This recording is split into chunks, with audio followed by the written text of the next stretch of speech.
Hi, welcome to the channel. Astonation Auto World here, Kenya's #1 YouTube channel for DIY videos on cars, vehicle diagnosis, as well as vehicle review on different models that we have on the market. Today I'm sitting in a VW Passat, Passat 3B, Passat B 5.5 as many know it by the platform reference.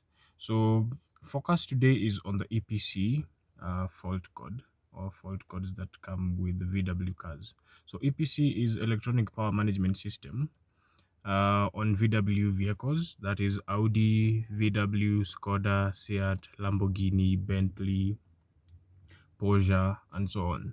So EPC system is a system solely developed by VW, an electronic engine management system that was made to manage your system and help your vehicle not destroy the engine when it notices there is a fault. So looking into this era, I have a few issues on the list that I want us to look at today. So number one on the list is the throttle body. Although not very common, but the throttle body on these cars can also develop faults. It's an electronic unit that is controlled by the ECU. So when we have faults on the electronic part of it, we will have the EPC warning light coming on. Number two on the list related to number one is the accelerator sensor. So we have an accelerator pedal position sensor because we have a fly-by-wire pedal type on these cars, rather than having the old model of the pedal using a mechanical cable running up to the throttle body. We have electronic cables, wires running from the pedal position sensor up to the throttle body itself.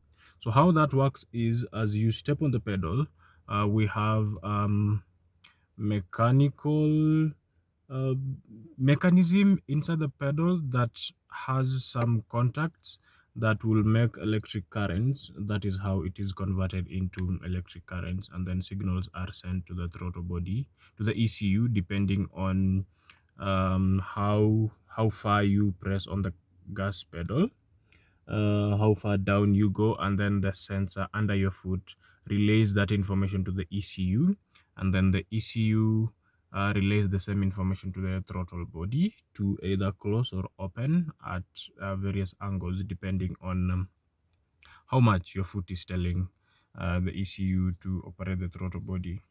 So if that one goes bad, again, if the sensor has short circuiting, if the sensor develops faults, you will have the EPC light coming on as well as a warning. Next thing in line related to the gas and throttle, that would be the plugs. So if you have worn out plugs, if your plugs are dying, then your car develops misfires. um if random misfires become too many that the car registers them, then one way of warning you about them is the EPC light coming on. If it persists, or if the misfires are too heavy, the plugs are badly worn or damaged, then the check engine light will also come on.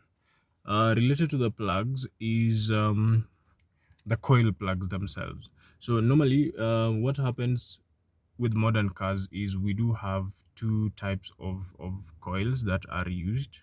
There is the coil on plug system, and then there's the other system where you have one coil pack that has electronic HT leads coming from the coil pack, then moving individually into individual cylinders to distribute the spark.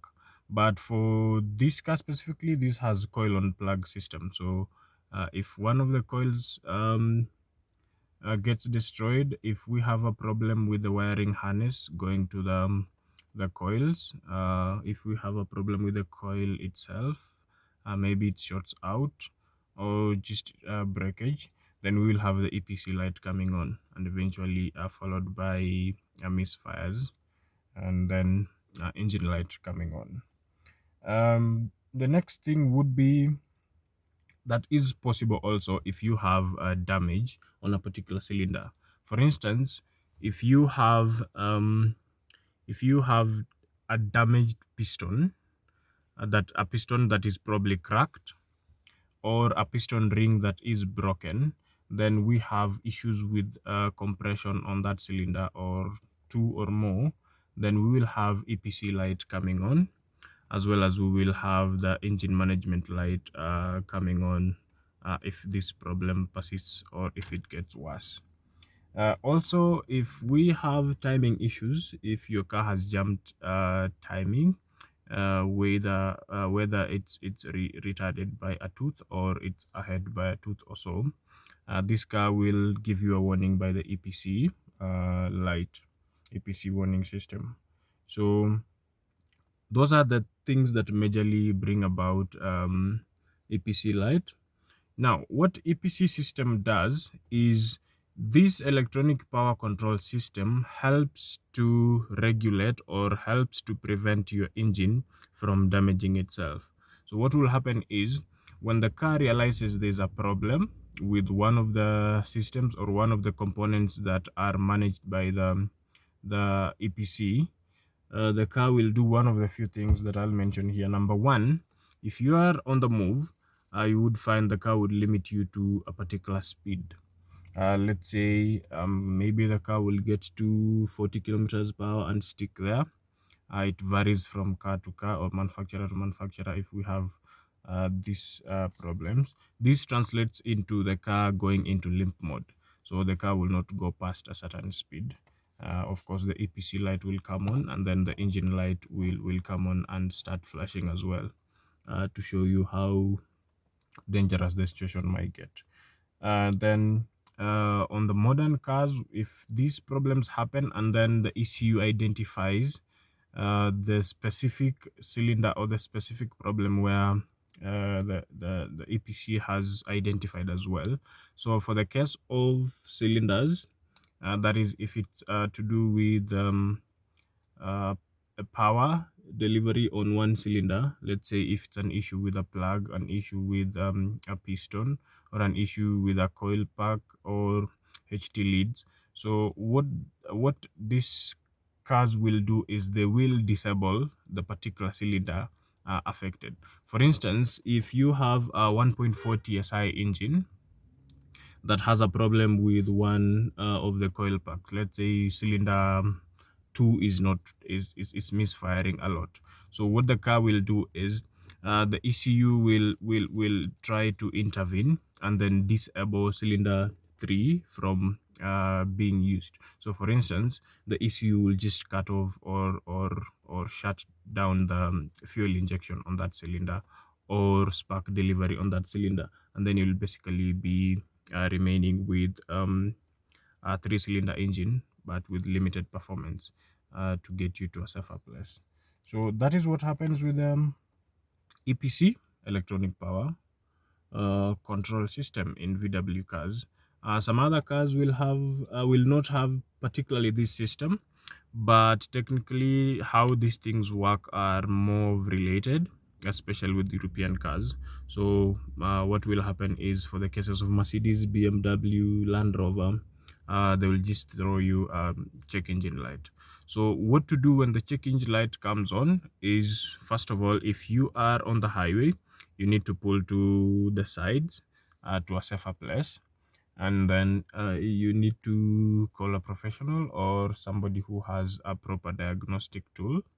That will be the first thing to do. So plug in the diagnostic tool, scan the car, get the error codes, and then you start finding out on what to do from there, based on what the ECU thinks is the problem on your car. So this is just to answer the question, my car has a check engine light, what do I do? First option, get to scan the car, get the codes, then you can be helped from there. You can get assistance from what particular codes your car is showing. Yeah, I think that is pretty much I had for the EPC light as well as the check engine light that are related with this sort of issues. So watch this video, please like, subscribe, leave a comment to some of the things you would want me to cover, videos you want me to do to elaborate some of the issues you're facing on your cars, as well as things you want me to review. Don't forget to also put on the notifications so that anytime I do a video, you are notified and you get to watch it first. Thank you. Looking forward to next video.